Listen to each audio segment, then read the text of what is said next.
할렐루야, 주님의 이름으로 여러분을 또 축복합니다. 자, 오늘은 로마서 12장 16절부터 21절까지 들어갑니다. 사실은 지난주에 26절까지 다 촬영했는데 시간이 한 45분 정도가 되었습니다. 그래서 그것을 한꺼번에 올리기보다는 우리가 반으로 나누어서 지난주에 15절까지 올렸고요. 오늘부터는 16절부터 살펴보도록 하겠습니다. 그래서 혹시 오늘 이해하는 내용이 지난주에 하는 내용과 중복되는 부분이 있음을 양해해 주시길 바라고요.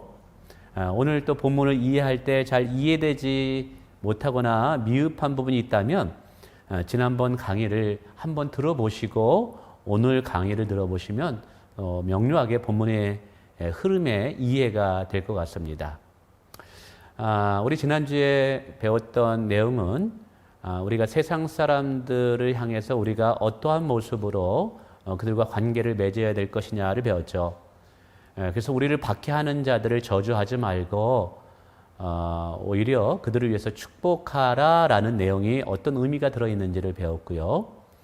또 우는 자들과 함께 울고 슬퍼하는 자들과 함께 슬퍼하고 기뻐하는 자들과 함께 기뻐하라라고 바울이 권면합니다. 그래서 이것을 통해서 바울이 과연 우리를 통해서 드러내고자 하는 것이 무엇인가를 이제 배웠습니다. 자, 오늘 계속해서 지난주와 비슷한 중복되는 부분도 있지만 오늘 우리가 또 하나씩 살펴보면서 본문을 묵상해 보기를 원합니다. 16절에 또 이야기합니다. 서로 마음을 같이 하며 높은 데 마음을 두지 말고 도리어 낮은 데 처하며 스스로 지혜 있는 채 하지 말라라고 이야기합니다. 이 16절도 사실은 앞에 나온 내용과는 좀 별개의 주제로 또 이렇게 권면하고 있습니다. 근데 이 16절도 사실은 세 가지의 문장이 하나로 묶여져 있는 것이죠.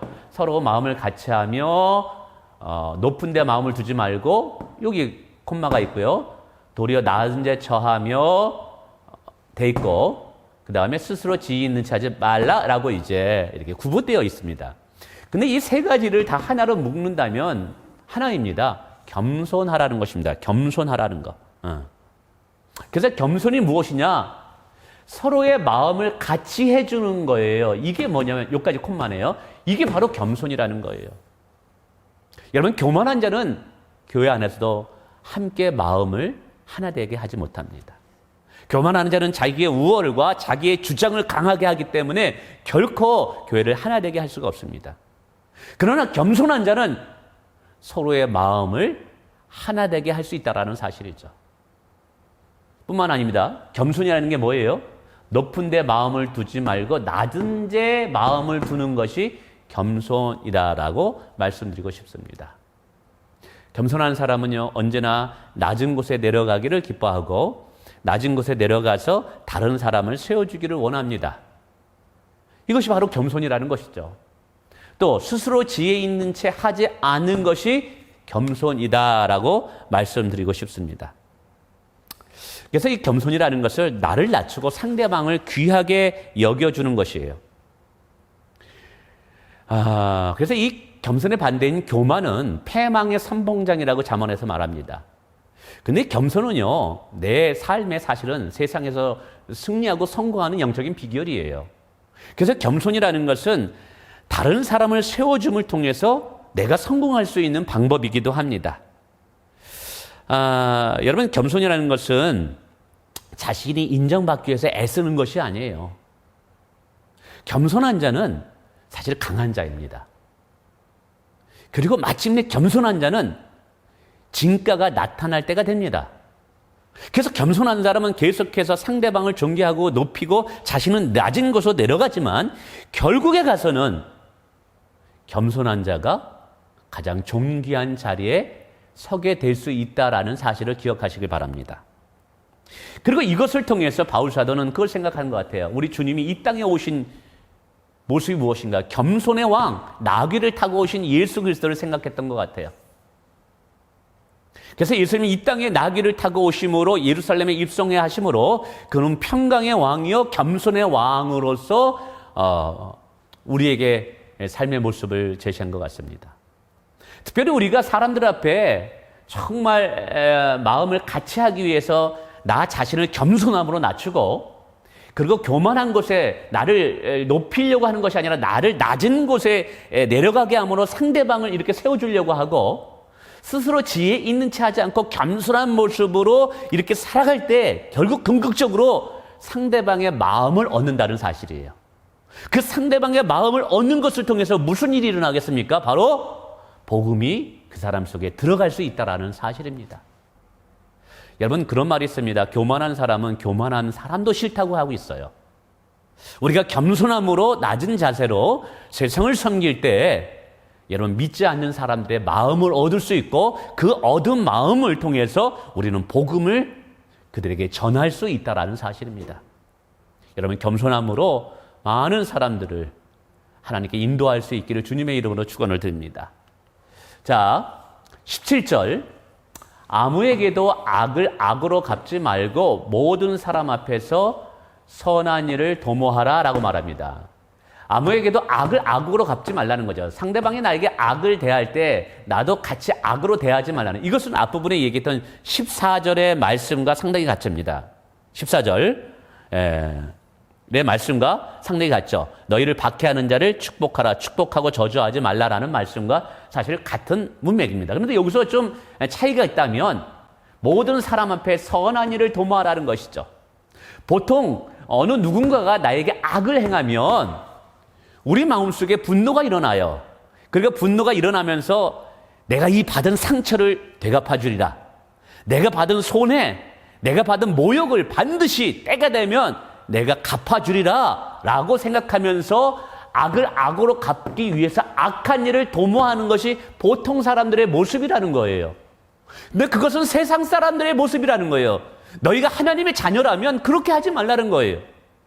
아무리 세상 사람들이 너를 악으로 대한다 할지라도 악으로 갚지 말고 오히려 그들에게 선한 일을 도모하는 자가 되라라고 이야기하고 있습니다. 그럼 여기서 본문에 말하는 선한 일을 도모한다는 구체적인 방법이 무엇일까요? 오늘 이 뒷부분에 이렇게 이야기합니다. 어떻게 나겠냐면 이것입니다. 20절에 내 원수가 줄이거든 먹이고 목마르거든 마시게 하라 라는 것이 뭐예요? 바로 이것이 선한 일을 도모하는 방법이라는 거예요. 바로 이것이 뭐냐면 악에게 지지 말고 선으로 악을 이기는 방법이라는 것입니다. 이게 너무너무 중요합니다. 아까도 말씀드렸지만 많은 사람들은 내가 모욕을 받고 상처를 받고 무시를 당했을 때 반드시 이걸 안 갚음으로 되갚아 주려라는 이 분노의 마음에 악을 도모합니다. 근데 우리들은 하나님의 자녀들이기 때문에 오히려 악을 악으로 갚는 것이 아니라 선으로 악을 이기는 자들이 되어야 된다는 것이죠. 그래서 원수가 줄이거든 먹을 것을 주라는 거예요. 목마르거든 마시게 하라는 거예요. 여기서 이 먹을 것과 마시는 이것은 삶의 가장 필수적인 필요한 요소들을 말해요. 단순히 음식을, 물을 의미하는 것이 아니라 원수가 필요한 부분을 채워줄 수 있는 자가 되라는 거예요. 왜 그렇게 할까요? 오늘 이렇게 얘기합니다. 그리함으로 내가 숯불을 그 머리에 쌓아 놓으리라 라고 말하고 있어요. 일반적으로 숯불을 머리에 쌓아 놓는다는 것은 구약시대의 문장의 표현인데요. 이 의미는 죄를 깨닫게 함으로 진정한 회개를 촉구하고 진정한 회개를 가능케 하는 방법을 숯불을 머리에 쌓아두는 것이다 라고 표현하고 있습니다. 이런 거예요. 자, 우리를 해하려고 했고 박해하려는 자들이 있어요. 우리에게 악을 대하려는 자들이 있어요. 근데 우리가 보통 사람 같으면 동일하게 악을 악으로 갖고 악을 도모합니다. 너도 한번 당해봐야 돼 하면서 우리도 그렇게 똑같이 대하려고 합니다. 그런데 우리는 그렇게 하는 것이 아니에요. 오히려 선을 도모합니다. 목마르거든 주려고 하고 배고프면 먹을 것을 주려고 하고 그 사람이 필요한 것을 오히려 나눠주게 됩니다. 그 사람을 위해서 기도해 줍니다. 원수를 사랑합니다. 원수를 위해서 축복해 줍니다. 그럴 때 원수들은 처음에 그것을 받을 때 이게 뭐야? 하면서 오히려 더 악하게 우리들을 대할 수가 있어요. 그러나 그 악하게 대한다 해도 여전히 동일하게 선으로 그 사람을 대하게 될 때 어떤 일이 일어나냐면 그 양심이 반응을 일으키면서 내가 이러다가는 벌을 받는 거 아닌가? 라는 느낌과 생각을 가져온다는 것이죠. 그래서 우리의 선한 반응을 통해서 그들의 양심을 일깨운다라는 거예요. 그 양심을 일깨울 때 그 양심이 불편하게 됩니다. 그리고 그 불편한 것이 무엇이냐면 숯불을 머리에 둔 것 같다라는 것이죠. 그러면서 마치 우리의 선한 삶이 그들의 죄가 무엇인지를 깨닫게 하는 거울과 같은 역할을 하게 됩니다. 우리의 선함을 통해서 자신들의 죄를 깨닫게 된다는 것이죠. 그리고 그것을 통해서 무엇이 옳은가를 깨닫게 되고 양심의 가책을 통해서 진정한 회개에 이르는 놀라운 일이 일어나게 된다라는 것입니다. 바로 이것이 뭐냐 하면 오늘 바울이 얘기한 것처럼 악에게 지지 않고 선으로 악을 이기는 방법입니다. 우리를 악하게 대하는 자들을 선으로 도모하고 배고플 때 줄인 것을 주고 목마를 때 마실 것 주고 그들을 위해서 축복 기도해주고 그들에게 계속적으로 선을 베풀 때 그들은 양심의 찔림을 받고 가책을 받고 자신들이 행하는 행위가 악하다는 것을 깨닫고 이러한 행위를 계속하다가는 벌을 받겠다라는 것을 가책을 통해서 깨닫는 것이죠. 그것을 통해서 이제 회개하게 되는 역사가 일어나는 거예요. 그렇게 회개될 때 하나님께 돌아오게 되는 일들이 일어나는 것이죠. 바로 그것이 결국 우리가 승리하는 방법이라는 거예요. 제가 군대 생활했을 때 이것을 참 경험했습니다. 사실 저는 자주 말씀드렸지만 신앙생활을 본격적으로 이렇게 관심을 가졌던 것은 군대에 가서부터 시작이 됩니다. 근데 군대에서 저보다 밑에 있던 어느 사병이 예수 믿느냐는 이유만으로 엄청난 박해를 받고 뭐 해코지를 당하고 그런데도 결코 그들을 원망하지 않고 그들을 축복해주고 그들을 위해서 기도해주고 그들을 위해서 최선을 다해서 섬겨줍니다. 그러니까 이 조롱했던 사람이 더 화가 나니까 더 악하게 대할 때 그러나 그것과 상관없이 여전히 선으로 대해줄 때 그들이 감동을 받고 어떻게 됩니까? 도대체 너에게 무슨 힘이 있어서 너는 도대체 왜 이렇게 반응하느냐라고 묻더라는 거예요. 그럴 때 예수 그리스도의 은혜와 사랑을 이야기해 주셨을 때 몇몇의 사람들이 주님 앞에 돌아오는 그리고 제가 그 중에 대표적으로 예수를 깊이 생각하게 되는 계기가 되고 그 계기를 통해서 제대하고 나서 신앙생활하게 되고 그리고 어느 사이에 제가 목사가 되게 되었습니다. 그래서 제 인생을 이렇게 살아보면서 제가 참 빚진 자가 있습니다. 물론 예수 그리스도께 빚을 졌죠. 그러나 저희 기도하는 어머니에게 빚을 진 것이고 그리고 처음으로 저희를 교회를 이끌어가준 저희 누님에게 빚을 진 것이고 그리고 또 저를 이렇게 성장하도록 도와줬던 좋은 우리 안현우라는 친구에게 제가 빚을 진 거고요. 그러나 또 하나 빚을 진 친구는 바로 군대에 있던 그 후임에게 제가 빚을 졌습니다. 그렇습니다. 오늘 바로 그것이 승리하는 것임을 오늘 우리에게 이야기하고 있다는 사실이죠. 자, 그러면서 이제 19절을 하나 더 볼까요? 내 사랑하는 자들아 너희가 친히 원수를 갚지 말고 하나님의 진노하심에 맡기라. 기록되었으되 원수 갚는 것이 내게 있으니 내가 갚으리라 주께서 말씀하십니다. 자, 우리에게 악을 행하는 자들이 있습니다. 그런데 우리는 악을 도모하면서 그들을 대하는 것이 아니라 선으로 도모하면서 우리가 그들을 대해줍니다. 근데 종종 어떤 사람들은 그것을 받고 회개하고 정말 자신들의 잘못을 깨닫고 하나님께 돌아오는 사람들이 있지만 그러나 어떤 사람들 중에는 양심이 화인을 맞아서 양심이 돌처럼 굳어 있어서 결코 그거를 깨닫지 못하고 계속해서 악을 행하는 자들이 있다는 거예요. 여러분 그런 자들에게 그러면 어떻게 해야 될까요? 전혀 변화될 기미가 없어요. 우리가 아무리 선을 대해줘도 우리가 착한 일을 행해서 그들의 필요를 대해줘도 여전히 그들은 악하단 말이에요. 그런 자들은 어떻게 해야 된다 이 말이에요. 그러나 바울 사도는 말해요. 그럼에도 불구하고 우리는 끝까지 선으로 악을 이기는 자가 되라. 그들의 필요를 채워주고 끝까지 그들을 축복하는 자가 되라고 이야기해요. 그러나 마지막에 심판은 누구에게 맡기라는 거예요? 하나님의 진노하심에 맡기라는 거예요. 우리가 계속해서 원수들로부터 여러 박해를 받고 핍박을 받고 원수로부터 많은 어려움과 고난을 받는다 할지라도 이 땅에서는 우리가 끝까지 사랑하고 용서할 수 있는 이유가 뭐냐면 마지막 날 하나님께서는 공의로운 완전한 심판으로 선과 악을 구분해 주시고 분명히 우리의 수고에 대해서 보상할 날이 있기 때문이라는 거예요.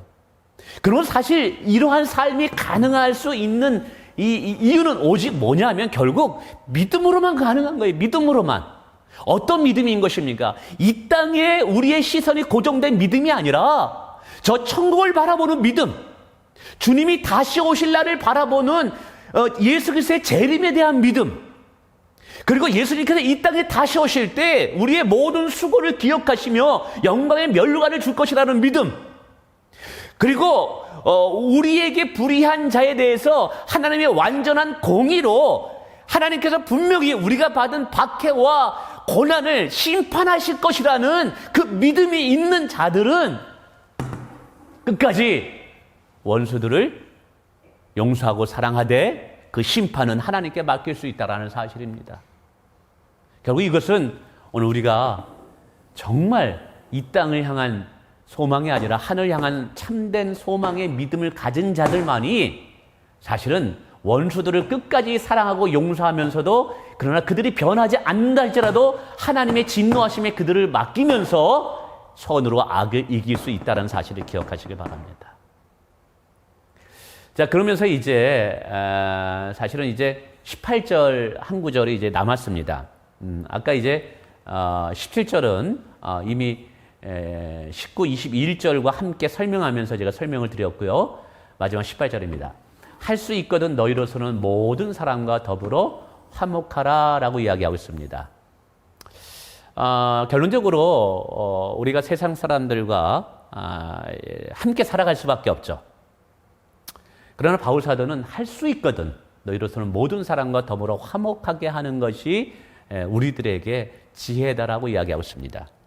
우리가 세상에 살아갈 때 세상을 대하는 관점이 크게 세 가지가 있습니다. 하나는 수도사적인 관점으로 세상을 바라보는 거예요. 세상은 다 악한 거예요. 세상은 다 더러운 거예요.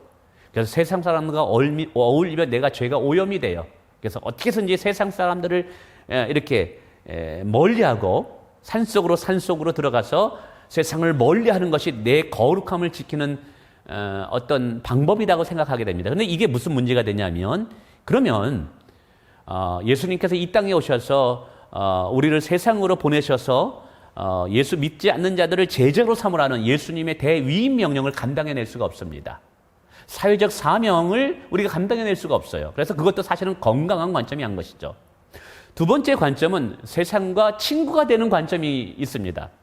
이런 사람들은 주일날에는 성도인데 주중에는 세상 사람과 그냥 같이 어울리면서 이게 교일인지 세상 사람인지 모르는 거예요. 세상 사람과 함께 술 취하고 세상 사람과 함께 방탕하게 그렇게 세상 사람과 살아갑니다. 그런 사람들은 세상 사람들과 많이 화목하겠죠. 그러나 그들의 또 한계는 무엇이겠어요? 세상을 변화시킬 수 있는 거룩함의 능력이 없다라는 거예요. 그래서 오늘 바울 사도는 우리에게 그 중간 세 번째 것을 제안하는 거예요. 바로 할 수 있거든 이라는 거예요. 이게 무슨 말입니까? 우리는 세상에 살지만 세상에 속한 자는 아니라는 것을 기억하라는 거예요. 우리는 이 땅에 살고 있지만 우리의 신분은 하늘에 속해 있는 사람이라는 것이죠. 그래서 이 땅에 살아가는 이유가 무엇 때문이냐? 바로 그는 세상의 수많은 영혼들을 주님께 인도하고 그들의 복음을 전하기 위함이라는 것이죠.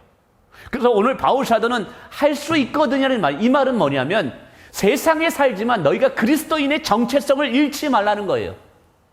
직장 생활하고 그리고 사회 생활을 하지만 너희가 세상 사람은 아니라는 거예요. 너희는 그리스도인이고 하늘에 속한 자라는 거예요. 너희의 정체성을 잃지 말라는 거예요. 그러나 동시에 세상 사람들과는 함께 조화롭게 화목하게 살라는 거예요. 왜요? 그래야지만 바로 우리를 통해서 세상이 변화시킬 수 있고 세상의 많은 사람들을 주님께 인도할 수 있기 때문인 것이죠. 바로 이것이 복음주의적인 생각이고 개혁주의적인 생각이라는 거예요. 이것이 바로 이 사회에 대한 책임의식을 가지고 있는 제자의 삶이라는 것입니다. 오늘 바울사는 이걸 통해서 성도는 세상에 살고 있지만 세상에 속한 사람은 아닙니다. 그러나 세상을 변화시켜야 될 사람이라고 우리에게 이야기하고 있다는 사실을 기억하시길 바랍니다. 자, 그러면서 이제 19절과 20절과 21절은 제가 앞부분에 쭉 다 설명을 했습니다. 자, 오늘 바울 사도는 로마서 12장 14절부터 21절까지 구원받은 자로서 세상에 나가서 세상 사람들과 어떤 관계를 맺으면서 살아야 될 것이냐를 몇 가지 주제로 이야기합니다. 그런데 이 주제는 사실은 로마 교인들이 지금 당장 직면한 문제들입니다. 그래서 현대 우리에게 세세한 모든 것을 설명할 수 없지만 그러나 아주 중요한 부분을 이야기하는 것 같습니다. 결국 이것도 마찬가지입니다. 우리가 세상에 나가서 세상 사람들과 살아갈 때 우리의 삶을 통해서 우리를 구원하신 자비로운 하나님이 어떠한 분인 것을 결국 우리를 통해서 보여주기를 원한다라는 것이죠. 그런 면에 있어서 우리는 세상에 보내진 그리스도의 대사라는 거예요. 우리는 세상에 보내진 그리스도의 편지라는 사실입니다. 그래서 세상 사람들은 우리의 삶을 통해서 그리스도가 누구인지를 보게 될 것이라는 것이죠. 우리의 원수들을, 우리를 박해하는 자들을, 우리를 악하게 대하는 자들을 조건 없이 용서하고 사랑하고 축복하는 것을 통해서 조건 없이 우리를 사랑하고 용서하시는 하나님을 보일 수 있는 통로가 될 수 있다는 사실인 것이죠. 뿐만 아니라 함께 즐거워하는 자들과 함께 즐거워하고 함께 슬퍼하는 자들과 함께 슬퍼함으로 그들과 함께 공감을 형성함으로 그들에게 우리 주님이 어떠한 분인가를 또 보여주는 것이죠. 우리 하나님은 바리새인들처럼 함부로 판단하고 정죄하는 분이 아니라 슬퍼하는 자들의 편이 되어주시고 우는 자들과 함께 울어줄 수 있는 분이시다. 즐거워하는 자들과 함께 즐거워해 주시는 분임을 우리의 삶을 통해서 보여준다는 것이죠. 그리고 궁극적으로 우리는 선으로 악을 이기는 자가 된다라는 것을 바울 사도는 로마 교인들뿐만 아니라 우리에게 권면함으로 결국 우리의 삶을 통해서 그리스도가 존귀하게 드러나기를 원한다는 것입니다. 오늘 저와 여러분의 삶을 통해서도 오직 예수 그리스도만이 드러나고 그것을 통해서 하나님만의 영광을 받으시길 주님의 이름으로 축원을 드립니다. 감사합니다.